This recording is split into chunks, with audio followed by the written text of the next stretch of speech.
இந்த காடு அமைதியாக தெரிந்தாலும் ஒவ்வொரு மரத்துக்குள்ளும் ஒரு இரகசியம் ஒளிந்திருக்கிறது.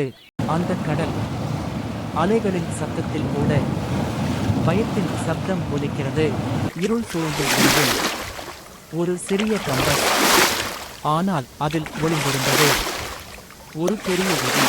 பயத்துடன் தொடங்கிய பயணம், ஆனால் தைரியமே அவனின் முதல் ஆயுதம். காடு கேட்டது கேள்வி அல்ல, அது கேட்டது தைரியம். நீ தேர்ந்தெடுக்கப்பட்டவன், ஆனால் உண்மையான சோதனை இன்னும் முன் நிற்கிறது. அலைகள் இருந்தது, ஆனால் நம்பிக்கை மட்டும் அணையவில்லை. 3 பயங்கள், 3 தியாகங்கள். ஒன்றே ஒரு உண்மை, சக்தியை இழப்பது தியாகம் அல்ல, நம்பிக்கையை இழப்பதே உண்மையான தோல்வி. காடும் கடலும் மீண்டும் சுவாசித்தன, ஏனெனில் ஒருவன் பயத்தை வென்றான். இந்த கதை முடிந்ததாக நினைக்காதே, ஏனெனில் சாகசம் எப்போதும் மீண்டும் ஆரம்பிக்கும்.